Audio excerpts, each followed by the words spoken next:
Ah, on est actuellement au Tanneron et justement, je suis trop content parce que je revois une personne que ça fait très très longtemps que je n'avais pas vue. Salut Baptiste, comment vas-tu? Salut, ça va et toi? Ah, ça va, je te fais la Ça me fait bise. plaisir de vous voir. Ah, mais moi aussi, moi donc, en plus dans ce cadre absolument magnifique, Ouais, au Tanneron. c'est super, on a un beau temps. Ah bah oui, mais C'est surtout génial. merci avant tout pour l'accueil parce que c'est juste extraordinaire. Merci à vous, c'est Parce un que c'est la plaisir. bonne saison et justement j'ai hâte de pouvoir découvrir un peu l'univers justement de ton travail, C'est ça, de cette belle plante précieuse qu'on appelle également le soleil de l'hiver exactement. grâce à ses pompons et aussi de découvrir un peu plus sur toi si ça te dit. Avec plaisir. Let's go pour Let's go. la suite du vlog, c'est parti. C'est parti.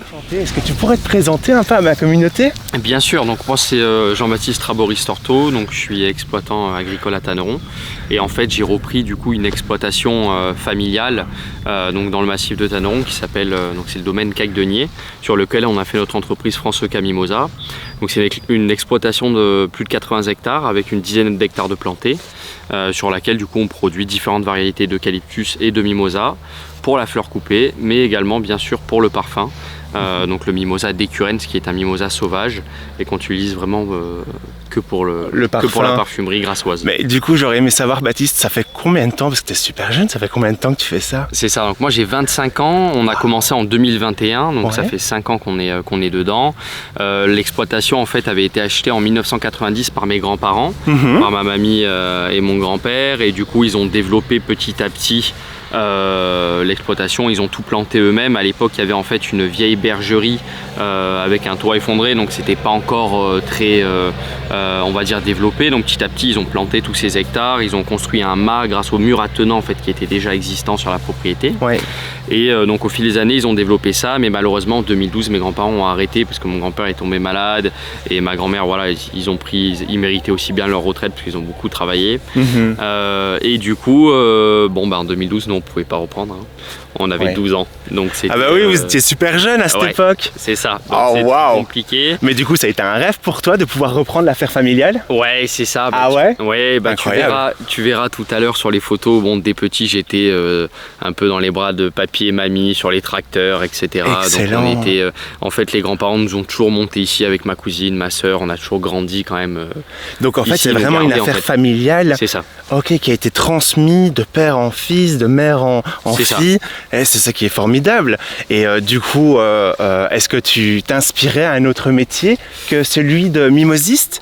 Bah, honnêtement, non, parce que c'est vrai Non? que du coup, pourquoi pas? Ouais. On est ouvert à tout, mais c'est vrai que c'est quand même traditionnel, c'est un peu symbolique le fait de reprendre l'affaire familiale, etc. Tout à fait. Et finalement, on y a pris goût. On y a pris goût au fil des années. C'est vrai que c'est un métier qui est difficile, mais on le met de plus en plus en lumière. Le mimosa, il est vachement poussé, on va dire. Oh, il est beau, oui. Voilà. En plus, c'est la meilleure période Ouais, c'est parce la que meilleure justement, la meilleure période pour la récolte du mimosa, c'est au mois de février. C'est ça. C'était Oui. quoi en fait ta toute première expérience avec le mimosa? Toute première expérience avec le mimosa. Parce que c'est une t'as bonne baigné question. dedans quand t'avais 12 ans, mais du coup, est-ce Même que... plus petit, parce que Ah moi, ouais? parce qu'ils oui. ont racheté en 1990, donc ils ont racheté quand j'étais pas encore né. Waouh. Donc depuis tout petit, nous, je m'en rappelle même pas, mais depuis tout petit, on était dans les champs de mimosa. On se rappelle aussi, des fois, on restait dans la forcerie avec les grands-parents Oui. quand ils travaillaient. Ils s'occupaient de nous en même temps, ils travaillaient, les pauvres, ils n'arrêtaient pas. mais du comprends. coup, c'était ça. En fait, c'était ça. C'est ça vraiment la première expérience dans les mimosas. Et en plus, moi, mon grand-père était maire pendant 25 ans de Tanneron, donc on était tout le temps en fait dans le coin. On était dans le coin, mais j'avais pas forcément cette idée de reprendre. C'est pour ça, moi, je m'étais quand même lancé dans les études. Donc j'ai fait T'avais quoi comme parcours? j'ai fait un double diplôme du coup à Schema. Ouais. Et en fait, ça m'a permis, pendant ces études-là, je voulais un peu travailler, quand même financer un peu ces études. Oui. Du coup, c'est là où j'ai commencé à reprendre. Donc, je travaillais le week-end, les vacances, le matin avant d'aller en cours, l'après-midi. C'est parti comme ça. Donc ça a été vraiment progressivement. Ça a été progressivement. Ma grand-mère, elle a commencé à me montrer, etc. Parce que bon, je les regardais faire, mais je faisais pas jusqu'à présent, donc je ne savais pas faire encore. Et donc, elle m'a transmis tout ce savoir-faire. Elle m'a expliqué les petites techniques de mimosiste. Waouh, que j'ai hâte que tu vas nous partager. Mais juste, on a parlé de ta première expérience où tu as plongé dedans. Mais quel a été, d'un point de vue personnel, le plus difficile en fait dans tes activités que tu fais actuellement? Le plus difficile, Ouais. Parce que c'est un métier très physique quand même. Hein. Ouais, c'est ça. En fait, le plus dur, c'est vrai que c'est qu'on dépend quand même beaucoup du climat. On le sait, l'année dernière, par exemple, il y a eu des gros problèmes avec le mimosa. On avait tous les petits pompons jaunes qu'on appelle les glomérules qui étaient tombés. Donc là, c'est beaucoup de pertes quand on est producteur, c'est compliqué. Et toi, tes activités en tant que mimosiste, ouais. Est-ce qu'il y a une partie une partie que tu préfères plus que l'autre? Oui, alors bon, effectivement, nous du coup on fait de la fleur coupée bien sûr, mais on a mis en place maintenant du coup les visites aussi du domaine familial en 4x4. Et c'est une partie nous qu'on adore. Pourquoi? Parce que ça nous fait sortir un peu de notre routine de tous les jours. C'est génial. C'est très sympa. C'est accessible à tout le monde? C'est accessible à tout le monde. Du coup on vient prendre les gens, on vient les prendre en charge en 4x4. On a plusieurs 4x4 pour ça. On les monte du coup au domaine, donc à environ 2 km de piste, ça fait un peu safari, c'est très sympa. Oh, c'est excellent ça. De toute manière, je vous mettrai toutes les informations juste en dessous en description, parce que c'est l'occasion justement de faire un parcours immersif dans les champs de mimosa. C'est très sympa, c'est ça. Ah, c'est incroyable. Écoute, j'ai hâte de pouvoir découvrir la suite de tes belles activités, d'en découvrir un peu plus sur toi, Baptiste, parce que c'est d'une richesse juste incroyable et dans un cadre idyllique. Bon, c'est parti pour la suite de la vidéo. C'est parti, on va passer par l'arrière. Allez, ça va être physique, mais ça vaut la peine. Hop là. De Lyon. Voilà. Ah, trop bien. Hop. Bon, j'ai hâte de pouvoir voir justement ces beaux champs de mimosa. En plus de ça, à l'arrière de la voiture du 4x4, ça va être juste fantastique. Bon, je vous emmène avec moi quand même pour aller jeter un petit coup d'œil, hein, et surtout pour le plaisir. C'est parti, Baptiste va rouler et puis du coup, on va se laisser emporter dans ces magnifiques champs de mimosa. Ouais, on va essayer d'aller tranquille. Hein. On va gérer. Ça va être trop bien. Je vais pas vous cacher que ça secoue quand même pas mal, mais la vue est époustouflante, vraiment. Juste là, en fait, on a des champs d'eucalyptus et à l'arrière, on a également des champs de mimosa, mais surtout, ce qui est le plus impressionnant, c'est vers le fond. Là, maintenant, je vous avoue que on est en train de faire attention parce que c'est une terre assez boueuse qui... voilà, heureusement que j'ai mangé très tôt, qu'on a mangé très tôt. Voilà. Non mais c'est incroyable, j'ai l'impression que c'est le safari des fleurs, je peux même les toucher là. C'est dingue les gars. Vraiment, il y en a partout, il y a un soleil juste radieux et on peut limite les toucher dans un... Oula, là on va avoir une grosse flaque de bois, attention. Ça va, j'ai l'impression d'être dans un manège. Donc c'est vraiment un safari parfumé.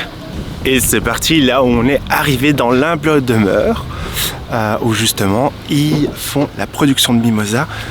C'est là qu'on va faire sortir le sportif qui est en moi. Attention. Hop là, d'une traite, c'est parti. Waouh! En plus de ça, on a même droit à un superbe goûter autour du mimosa. Si ça c'est pas joli, c'est juste vraiment un accueil incroyable. Donc là, vous avez sur la droite, tout au fond, vous avez les Alpes du Sud. C'est-à-dire vous avez les stations de ski comme Isola 2000, Isola 2000, Oron, Valberg, etc.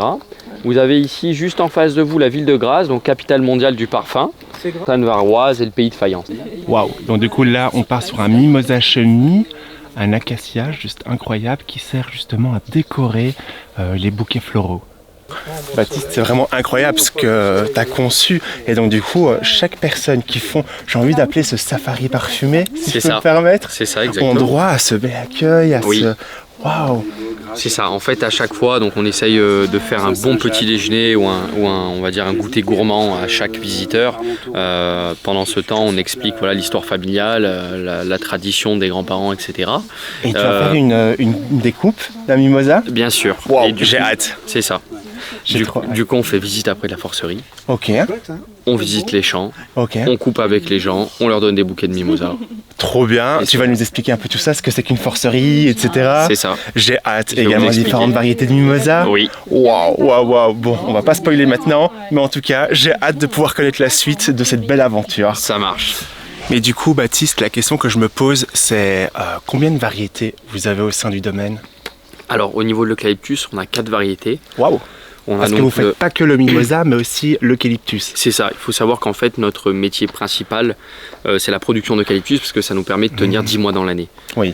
Voilà, donc on fait 10 mois dans l'année de production d'eucalyptus 2 mois de pause où on entretient tous les champs, la propriété, et aussi 2 mois du coup de mimosa. Donc là c'est janvier et février pour le mimosa où on stoppe l'eucalyptus et on reprend directement après. Et ici au sein du domaine, tu m'avais parlé de différentes variétés de mimosa, dont le gaulois, mais il y avait quoi d'autre? C'est ça. Donc il y a le mirandole qui attaque fin décembre jusqu'à mi-janvier. Ok. Après ensuite on a le gaulois qui prend la relève, donc qui est chez nous à Lubac, qui est de on va dire mi-janvier, fin janvier jusqu'à fin février. Et après on a le dernier qui est un peu en même temps que le gaulois, c'est le décurrens, donc le sauvage, le fameux utilisé en parfumerie. Ok, donc c'est le décurrens, est-ce qu'on va en voir? Oui, bien sûr. C'est magnifique. Ouais. Et juste là, en fait, tu venais de parler d'une autre variété encore de mimosa, juste au-dessus. Je vous le montre. Hein. Enfin, si tu pouvais, ça c'est une plantation que tes parents avaient mis, justement. C'est les grands-parents, du coup, c'est le mimosa chenille. Ouais, donc c'est un acacia encore, c'est très joli, c'est utilisé pas mal en bouquetterie. Bon, il y en a très peu du coup sur le domaine des grands-parents parce que c'était un peu, je pense, pour se faire plaisir, ils ont mis ça, c'est très joli devant la maison. Et ça fleurit en même temps. Une petite chenille, hein. C'est ça. Ouais, d'où le nom en fait. D'où le nom. C'est incroyable. Ils sont pas allés chercher bien loin. Est-ce qu'on peut l'utiliser en parfum? Alors, je ne pense pas qu'on puisse l'utiliser en parfum. Parce qu'au niveau olfactif, il est quand même beaucoup moins intéressant que le décurrens. Ouais. En tout cas, il est très très décoratif et très joli.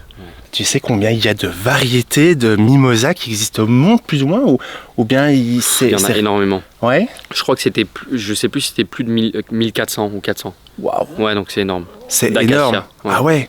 Mais donc du coup, les plantations qui sont ici au sein du domaine, elles datent de plusieurs siècles alors du coup. C'est ça. Donc il faut savoir que le mimosa, il a été implanté en 1800. Ouais. Donc au 19e siècle sur la Côte d'Azur. C'est une famille en fait qui en avait importé d'Australie. Et petit à petit, du coup, en 200 ans, il s'est développé sur le massif. Il s'est très bien adapté à notre terre parce qu'on a une terre ici qui est sableuse et acide. Donc une terre finalement que le mimosa adore, qui représente, enfin qui est proche de la terre australienne. Du coup, il s'est très bien adapté. Et bon, étant un arbre quand même un peu, parfois, il se reproduit très vite. Oui. Il s'est développé en fait énormément sur la Côte d'Azur, quoi. Incroyable, incroyable. Donc en fait, on va marcher sur un sol qui a été d'une plantation de plusieurs siècles, d'un héritage historique. C'est ça. C'est incroyable. Waouh. Donc il fleurit en été en Australie et comme c'est pas le même hémisphère, en fait, il fleurit nous ici en fin d'hiver. C'est la première fleur en fait entre guillemets arbre fleuri à fleurir dans le sud de la France parce que ça fleurit en fait quand il fait encore très froid. Les mois de janvier février sont des mois froids et donc il a gardé ça dans sa génétique, il fleurit en même temps. On va aller visiter la forcerie, ensuite on va balader du coup dans les champs de mimosa. Donc je vais vous montrer les différentes variétés de mimosa, puis on va aller du coup jusqu'à l'oliveraie des grands-parents où on va voir les ruches qui butinent aussi le mimosa et puis après on va faire un retour ici, on va vous couper des bouquets et un peu d'eucalyptus aussi. Trop hâte. Donc là maintenant direction la forcerie, c'est ça? C'est forcerie. Rectification, on appelle ça forcerie. Je suppose que c'est parce qu'on va forcer quelque chose. Ah, je me demande pourquoi est-ce qu'ils l'ont appelé comme ça. Alors, tout simplement parce que du coup, c'est une pièce où on vient forcer le mimosa. C'est-à-dire qu'on vient le forcer à fleurir parce que nous, quand on récolte le mimosa, on le récolte en fait pas encore fleuri. On récolte les pompons encore fermés. Ça nous permet en fait d'avoir un transport beaucoup plus facile avec le mimosa, une fleur qui arrive vraiment belle chez le client, bien ouverte et qui ne pourrit pas au transport, et donc ça nous permet en fait de le garder beaucoup plus longtemps. Alors en fait je la récolte quand elle est fermée, on la travaille dans l'atelier, on la met en forcerie, et une fois que c'est en forcerie, du coup on vient mettre tous les aspects qui permettent au mimosa d'éclore, donc une hydrométrie à 80%. C'est quoi l'hydrométrie? L'hydrométrie du coup c'est en fait l'humidité de la pièce. On vient mesurer, donc on vient arroser les murs, même arroser le mimosa. On met du coup le mimosa à une température entre 21 et 23 degrés. On le met dans un produit qui s'appelle le chrysal, qui va nourrir le mimosa et permettre de s'épanouir. Et en une nuit, le mimosa est mi-fleuri. Wow. Du coup, prêt pour le départ, et ça part de suite. Que ce soit tout le temps, que ça fasse plein de petites bosses, et c'est à ce moment-là, à ce stade-là, nous, qu'on récolte. Vraiment, quand ça commence à faire les petites bosses, c'est que le mimosa est prêt à fleurir, et c'est là où on vient le couper et le travailler en forcerie. Ça, on dirait un peu c'est des pompons, en fait, des glomérules, mais c'est un peu un mélange bizarrement entre l'eucalyptus et le mimosa. Ah ouais? Ouais, on dirait. Oui, c'est vrai que ça n'a pas beaucoup de parfum. Non. C'est vraiment plus esthétique, quoi. Ouais. Donc ça c'est le quad avec la remorque, donc on va en fait dans les champs avec ça, on coupe, on taille nos mimosas dans des toiles de jute, donc c'est à dire qu'on vient les mettre dans des grandes toiles comme ça, avec des ficelles. Comme il y a par terre. C'est ça, par terre, et en fait on fait des ballots entre 20 et 40 kg, ça dépend, on les charge dans la remorque, et puis après c'est direction la forcerie, où on vient du coup travailler le mimosa, enlever les feuilles en bas de tige pour pas que ça pourrisse chez les fleuristes, calibrer donc au niveau de la taille par rapport à ce que veut le client, et également on pèse aussi le mimosa par rapport à ce que veut le client aussi, parce que des fois il le veut en 200 grammes, 300 grammes, 400 grammes. Ensuite on fait des bouquets de 10 bouquets, en fait on fait des bottes, on appelle ça, et puis après ça part, on le met en forcerie et ça part à la livraison. Donc c'est très manuel et encore très traditionnel comme métier. C'est parti, là on rentre dans la forcerie. C'est parti, donc là c'est le petit atelier familial créé par mes grands-parents, donc on n'a pas changé grand chose. Tout simplement parce que par respect pour les grands-parents et parce que finalement ça nous suffit. Nous on arrive à écouler quand même entre 20 et 30 tonnes en comptant le cailles-pucier et le mimosa. Donc c'est là qu'on vient du coup travailler le cailles-pucier de mimosa, donc comme je vous ai dit, effeuiller les tiges, les calibrer, vérifier que la qualité soit bonne, même si on le fait à la récolte, on le fait encore au tri. On vient peser et puis on a essayé petit à petit de moderniser un peu en mettant des petites machines automatisées pour élastiquer les bouquets, etc. Pour gagner un peu plus de temps vu que c'est très très manuel comme métier. Donc suivez-moi, c'est la forcerie. Donc là on n'a pas beaucoup de mimosa forcément parce qu'on est le week-end, donc tout est parti vendredi. Donc c'est ici la forcerie, c'est une pièce très humide, je ne sais pas si vous le ressentez, on le voit aussi un peu aux poutres. Donc c'est ici en fait qu'on vient arroser les murs, mesurer cette hydrométrie, il faut qu'elle soit jusqu'à 80% pour que vraiment ça fonctionne quand le mimosa est fermé. On utilise du coup cette clim commerciale qui est assez puissante pour en fait avoir une température ambiante entre 21 et 23 degrés. Et on utilise aussi un produit donc naturel qui est le chrysal qui va du coup nourrir le mimosa, et c'est grâce à ça qu'en fait on va avoir les petits pompons qui se développent, pas trop non plus, pour qu'en fait ils continuent à se développer sur le trajet pendant le transport et qu'il arrive chez le client bien fleuri et qu'il reste encore beau chez le client, parce que sinon c'est problématique, souvent il fane sans tout ce processus. Alors chrysal c'est à base de sucre et après le reste c'est des nutriments, c'est un peu comme des vitamines pour nous mais adaptés à la plante. Comment ça se passe et combien de tonnes ou de kilos vous envoyez? Est-ce qu'il y a un certain laps de temps également avant que ça arrive à l'usine de distillation? Alors là du coup c'est totalement différent effectivement. Pour le mimosa sauvage, là en fait on vient le couper, on coupe toute la journée, ça passe pas par le tri, donc on n'effeuille pas etc. On vient prendre vraiment le bout des tiges, donc là où il y a tous les pompons jaunes pour qu'au niveau olfactif ce soit beaucoup plus intéressant, qu'il y ait moins de notes vertes en fait dans le mimosa, et là il faut que ce soit très frais, donc en fait on le coupe la journée et on le livre le soir même. Ah oui, le soir même. Voilà. Donc ça passe même pas finalement à la forcerie, on le met des fois ici au frais pour pas qu'il prenne le soleil ou qu'il tourne, mais en fait ça va, là il faut aller très très vite pour garder tout ce qui est olfactif, les odeurs. Et ça peut être combien de kilos par jour par exemple pour la parfumerie? Donc nous à notre niveau, pour la parfumerie on n'est pas très limité parce qu'ils ont quand même des besoins importants, mais nous à notre niveau, comme on est une petite entreprise familiale, on fait environ 300-400 kilos au jour. Mais c'est pas mal, donc on arrive par saison à faire plusieurs tonnes, même si c'est pas le gros de notre production.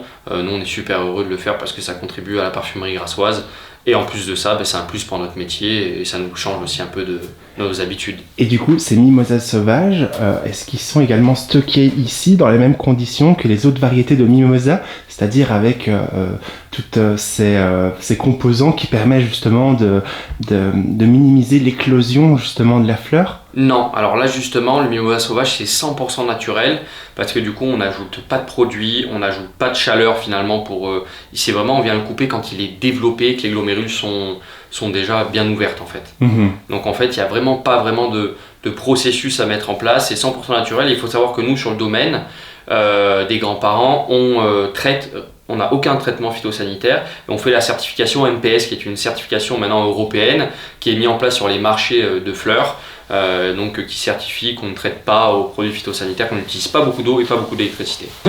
Attends, t'es en train de me dire comme quoi il y a plusieurs variétés d'eucalyptus ici, dont un qui sent le curry? Ouais, c'est ça. C'est le parvifolia, il est juste là. Waouh. Donc, Donc, il suffit de l'effriter en fait sur la main. C'est ça. Wow, c'est surprenant. C'est impressionnant. Bah ouais, c'est super impressionnant. Comment ça se fait qu'on n'a pas fait une épice de cet eucalyptus? Bonne question. Ouais. Ça sent même pas finalement l'eucalyptus, on sent Non. très peu l'eucalyptol dedans. C'est très... J'ai l'impression d'être en Inde ou... Ouais, c'est particulier. C'est vraiment particulier. Et il y a combien de variétés d'eucalyptus? Alors nous sur l'exploitation des grands-parents, on en a 5 si on compte le populus graines. En fait c'est la même variété sauf qu'il y a des graines au bout. Il est juste ici. Et c'est ça, on va dire que les fleuristes en sont très friands parce que c'est très décoratif. Voilà. Mais en c'est fait, un parfum également? Et celui-là est très citronné donc. Je vais te laisser sentir et écraser la feuille. Merci. Et c'est vrai que... Oui, il a ce côté eucalyptus un peu mentholé, C'est ça. vert également. Tandis que celui-ci, c'est l'eucalyptus classique qu'on va utiliser également C'est ça. en aromathérapie. C'est ça. Donc Ouais. là il est beaucoup plus... Bon je sens du coup les Ah oui, eucalyptus ouais, mais... vraiment, il se rapproche plus de l'huile essentielle. Exactement, c'est Ouais. ça. Là il sent vraiment, limite, ça sent un peu ce qu'on peut retrouver en pharmacie en fait. Hein. Oui, c'est ça. Ouais. C'est ça. C'est parti. Alors, quelle est la suite du programme, Baptiste? Alors là, on va du coup se balader dans les champs de mimosa. On va vous parler du coup des différentes variétés. On va vous expliquer également comment on taille les mimosas, comment on taille l'arbre pour qu'il repousse bien l'année d'après. Donc là ici sur le versant sud on a le mirandole qui est malheureusement un peu en fin de course, tout simplement parce qu'il fleurit le premier dans l'année. Donc comme je l'ai dit fin décembre et ça dure à peu près un mois, donc là il est vraiment fini. Et là sur la droite donc à Lubac on a le gaulois. Donc vous avez le gaulois ici qui est là en pleine floraison et qui se récolte du coup de fin janvier jusqu'à fin février. Et le gaulois, c'est ce qu'on utilise du coup pour garnir les bouquets floraux. C'est ça. Donc gaulois et mirandole, c'est tout ce qui est pour les bouquets floraux, donc pour la bouquetterie, pour les fleuristes. Nous, on essaie de travailler beaucoup au local, donc de vendre beaucoup aux fleuristes sur la Côte d'Azur et en France. Et on exporte aussi un peu en Europe parce que bon, forcément, pour faire écouler tout ça, les pays nordiques sont souvent très friands du mimosa vu qu'il n'y en a pas chez eux. Tout à fait, mais du coup, vous séparez les arbres mirandole avec les gaulois et les sauvages pour éviter, peut-être, je pense notamment au cas de la menthe, où les racines sont très invasives. Est-ce que du coup c'est le cas de l'arbre?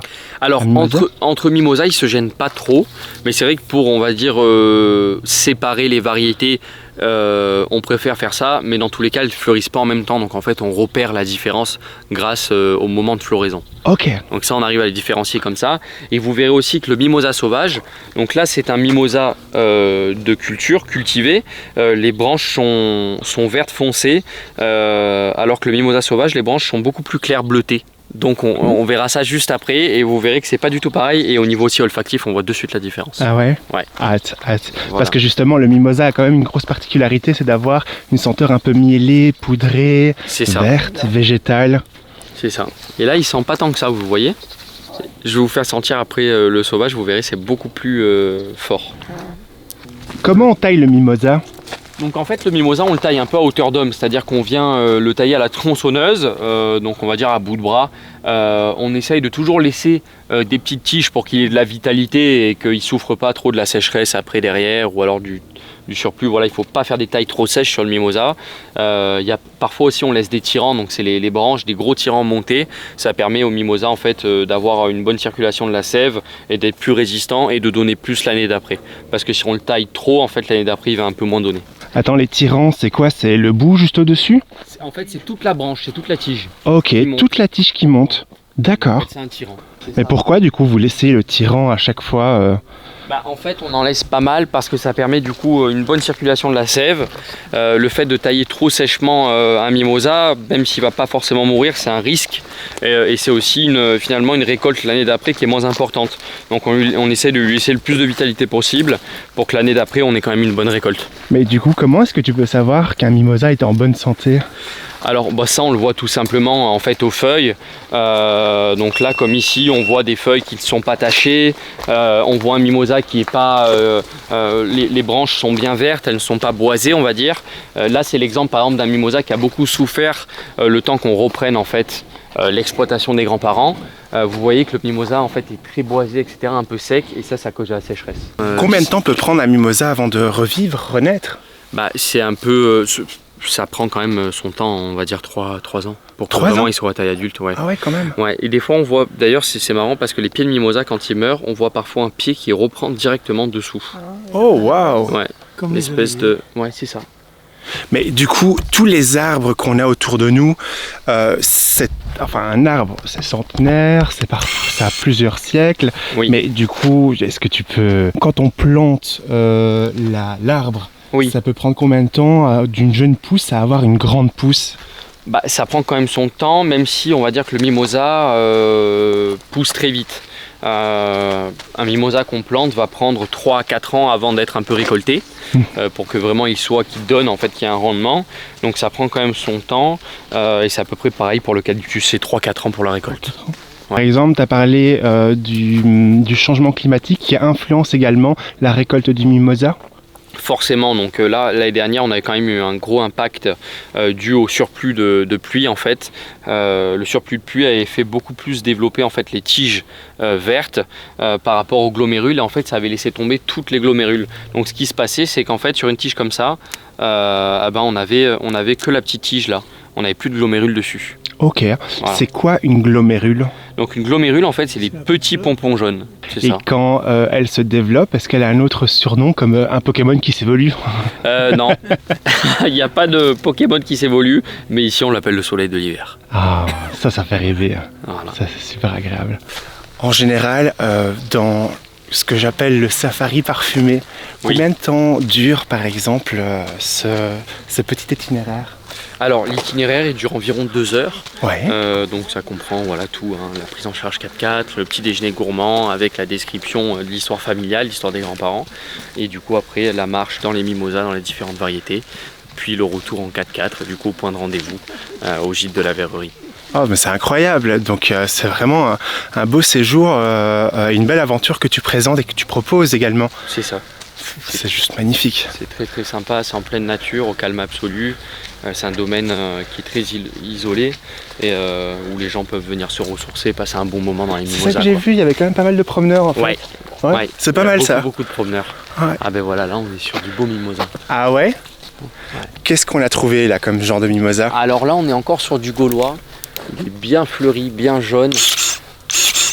Waouh! voilà. Donc en fait, t'as un sécateur automatique électrique. Ouais, c'est ça, c'est plus simple. Ah ouais. Ouais.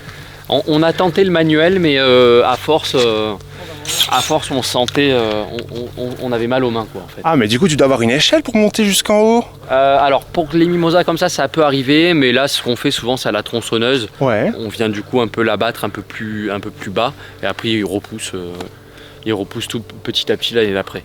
Ok. Voilà. Ok. C'est un mimosa qui a quel âge par exemple? Alors celui-là, oula, il a, on va dire, plus de 30 ans.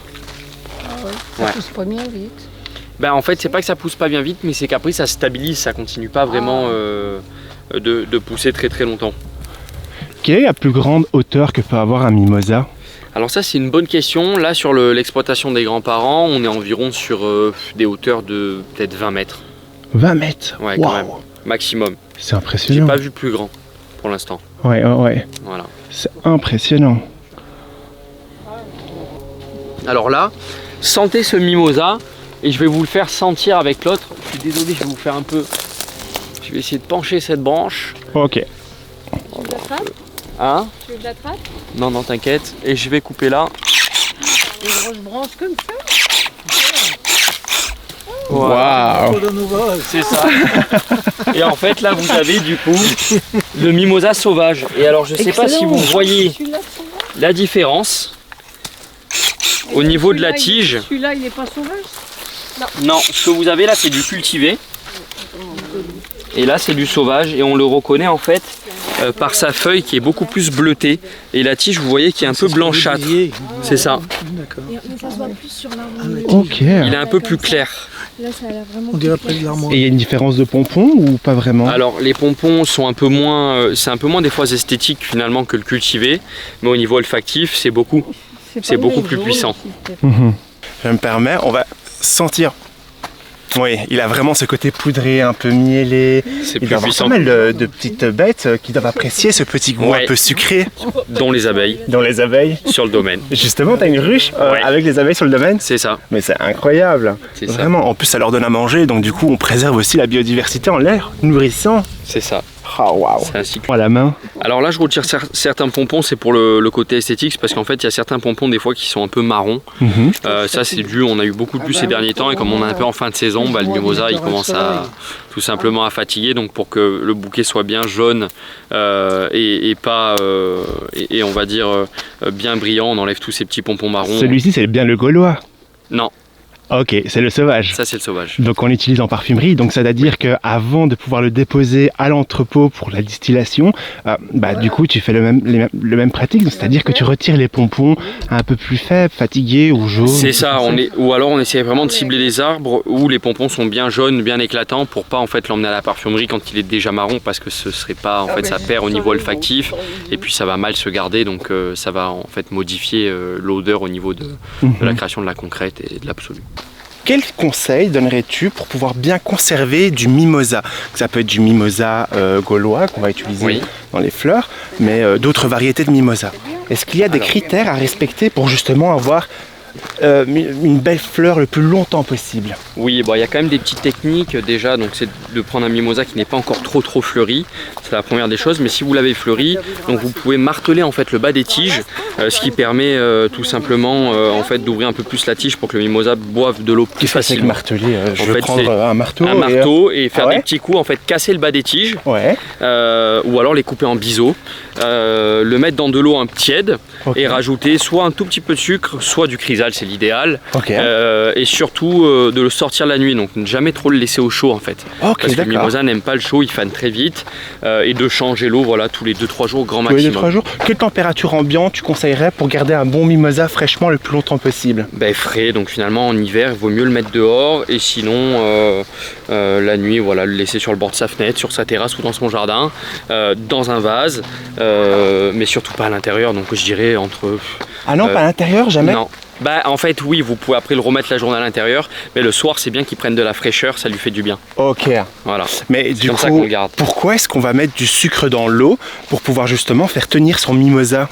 Parce qu'en fait ça vient tout simplement, c'est un nutriment, ça vient le nourrir et ça lui permet en fait de s'épanouir. C'est ce qui m'aide finalement dans les produits comme le chrysal, donc c'est pas 100% de sucre, mais il y a du sucre parce que ça le permet en fait de tenir. C'est comme nous en fait, il a besoin de s'alimenter, et du coup ça l'aide vraiment. On le booste, donc du coup avec toutes ces astuces, le mimosa peut durer combien de temps? On arrive, si on est fort et qu'on met bien les étapes dans l'ordre, on arrive à le garder une semaine après la coupe. Une semaine? Waouh! C'est pas mal. Ouais, c'est vraiment pas mal. Je sais qu'il y a des personnes qui font une petite technique avec de la laque pour cheveux pour pouvoir justement conserver ces mimosas. Oui. Est-ce que tu le recommandes ou pas vraiment en fait? Est-ce que ça sert à quelque chose? Non, pas vraiment, parce que là pour le coup c'est plus, ça va être plus en fait le garder au niveau esthétique, mais le mimosa finalement va faner, il va juste, c'est la laque qui va garder les pompons en fait bien éclos, etc. Mais ça va pas être naturel quoi. Mais bon. D'ailleurs je me demande, est-ce que le mimosa est comestible? Oui, il est comestible. Il y a pas mal de gens autour du coup de la route du mimosa qui travaillent le mimosa sous plein de formes. Il y a de la gelée de mimosa, du sirop de mimosa, il y a également du thé de mimosa. On voit pas mal maintenant même de chefs cuisiniers utiliser le mimosa, faire des repas au thème du mimosa, du risotto mimosa. Mais attends, du coup ils vont utiliser quelle variété de mimosa quand c'est dans un point de vue alimentaire, gastronomique? Alors, plutôt un gaulois, un sauvage? Ils peuvent utiliser toutes les variétés, parce qu'il faut savoir que en tout cas nous et beaucoup de mes confrères ne traitent pas les mimosas. Après c'est vrai que je pense qu'ils utilisent pas mal peut-être le sauvage, comme ça il est beaucoup plus parfumé. Il est beaucoup plus parfumé et ils sont sûrs qu'il n'est pas traité du coup. Excellent. Voilà. Et donc du coup là maintenant qu'est-ce qu'on va découvrir? Donc là on va découvrir l'oliveraie. L'oliveraie des grands-parents, donc c'est des oliviers qui ont environ 10-15 ans, avec les ruches qui sont présentes sur le plateau de l'oliveraie. Ah, donc on va avoir des petits insectes qui se nourrissent justement de cette jolie récolte. Les abeilles sont très importantes ici. C'est un apiculteur du coup qui a demandé aux grands-parents s'ils pouvaient mettre leurs ruches, et ça a été un grand oui, parce qu'en fait nous ça nous permet aussi quand même de participer à la floraison des mimosas, et aussi de contribuer, du coup c'est un peu un cycle vertueux. Ça participe à la création du miel, ça nous permet aussi donc de faire fleurir le mimosa. C'est super pour l'exploitation. Du coup, ça veut dire qu'on va voir, c'est une ruche, vraiment, est-ce qu'il faut mettre des combinaisons ou bien ils sont en liberté? Alors, Et ils se promènent partout dans les montagnes. là, elles se promènent partout en fait, un peu dans l'exploitation. Et on va dire que si on s'approche pas trop près, normalement on n'a rien à craindre. Ok, ça va. Voilà. Bon, on croise les doigts alors. Et ça t'arrive d'avoir du miel du coup? Oui, bien sûr. Donc nous on fait du miel. On revend en fait le miel d'un ancien mimosiste maintenant à la retraite, Monsieur Vial, Ouais. qui fait du super miel de sapin et de fleurs. Ouais. Et donc on vend aussi sur le domaine qu'on a en dépôt-vente. Mais attends, du coup, si les abeilles se nourrissent du sucre ou se nourrissent du mimosa, Oui. est-ce que du coup le miel est aussi parfumé au mimosa ou pas vraiment? Mais finalement un petit peu. Alors on n'a pas l'appellation miel de mimosa parce que comme le mimosa fleurit que 2 mois dans l'année, ça laisse pas le temps aux abeilles de vraiment faire que du miel au mimosa. Mais bien sûr du coup il y en a dedans. Bah justement, en parlant de l'appellation, on est dans une zone protégée des Alpes-Maritimes. Oui, alors protégés là, ils sont en train beaucoup de travailler en tout cas ce qui concerne le mimosa, ils essayent de maintenant faire un IGP Qu'est-ce que c'est mimosa. qu'un IGP? Bah, en fait c'est comme un peu le vin, c'est pour Ok. la protection, c'est comme les AOP etc.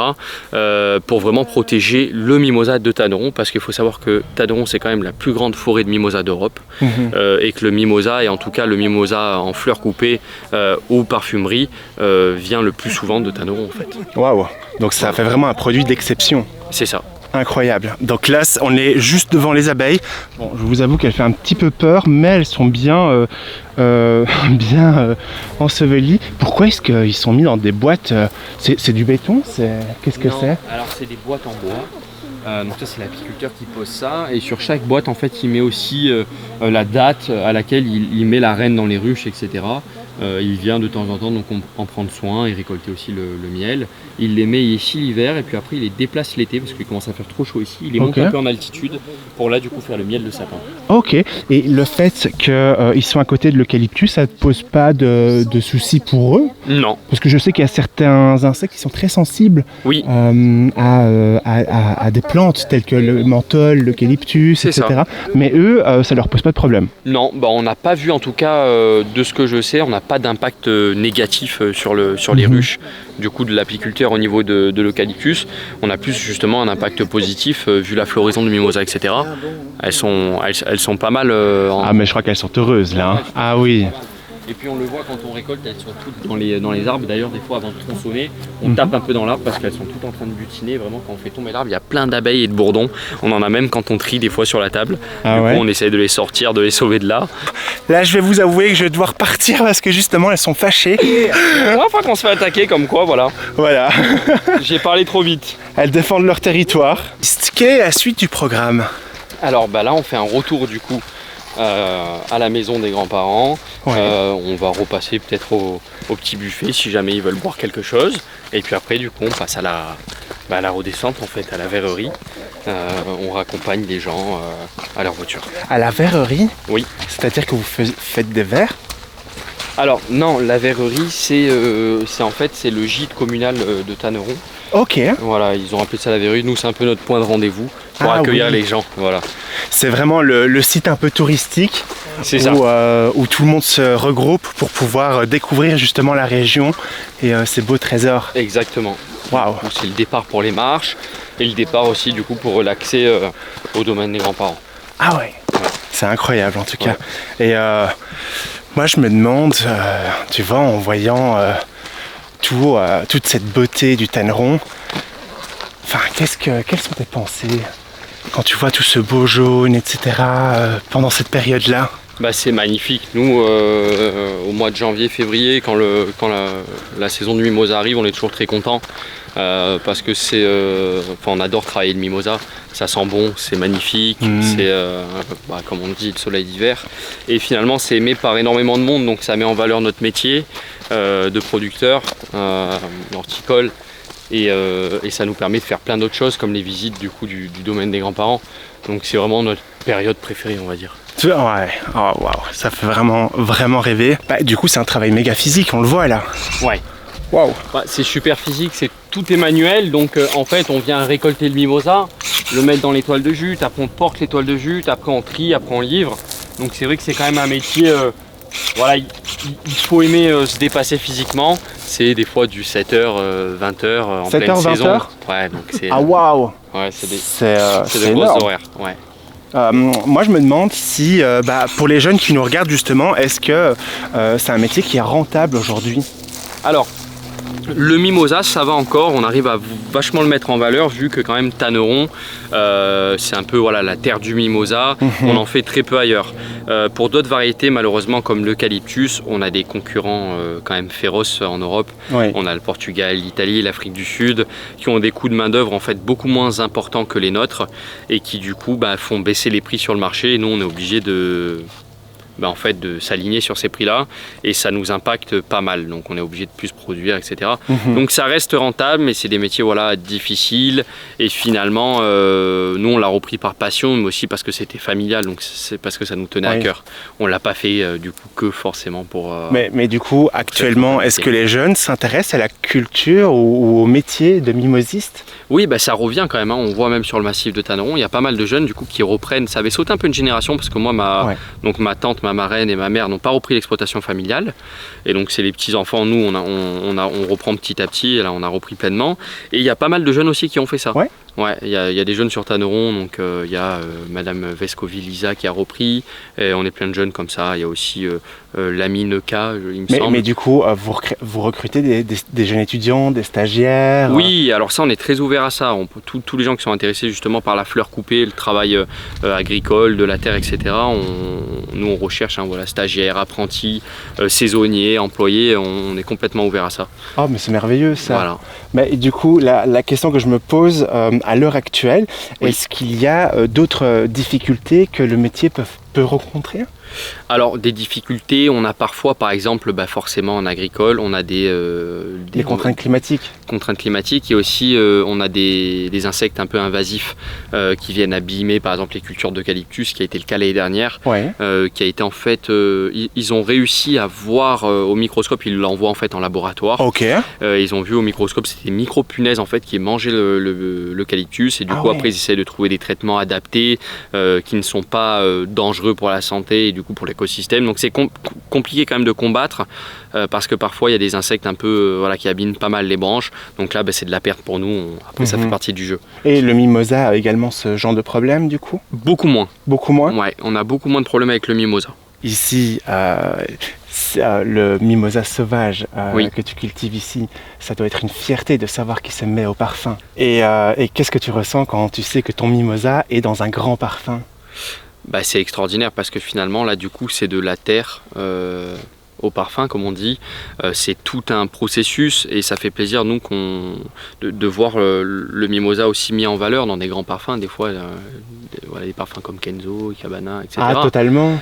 Qui mettent en valeur. Parce que justement ils viennent aussi faire parfois quelques campagnes. C'est ça, il y a aussi des parfums diptyques qui mettent en valeur du coup le mimosa et plein d'autres. Dont l'eau papier, incroyable. Ouais, c'est ça, l'eau papier qui est incroyable. Et du coup c'est un plaisir pour nous en fait. On se rend compte que c'est un produit qui finalement de base est agricole et est un produit qui se transforme en produit de luxe. Baptiste, j'ai quand même une petite dernière question pour clôturer ça. Si tu devrais décrire le mimosa en 3 mots, lequel serait-il? Ou lequel serait-il? Soleil, doux. Ouais. Surtout par son parfum. Ouais. Et je dirais sucré. Sucré? Ouais. Pas mal. Ouais, c'est vrai. Ce qui me vient à la tête quand je vois le mimosa en fait. Ah ouais? Ouais. Merci infiniment en tout cas pour tout ce très très joli partage. Merci à toi. Cette belle aventure également que tu nous avais partagée à travers ces pompons du soleil. Merci à toi. Et surtout ce beau métier de passion, de partage. Et c'est une très belle aventure que j'ai vraiment pris plaisir en tout cas à participer et à t'entendre à chaque fois. Et c'est chouette de pouvoir savoir aussi que c'est librement d'accès et que vous aussi, si vous voulez vivre l'expérience, je vous mettrai les liens juste en dessous en description. En tout cas, merci à toi Baptiste pour ton bel accueil. Merci, plaisir partagé. C'était vraiment super sympa de te voir au domaine familial.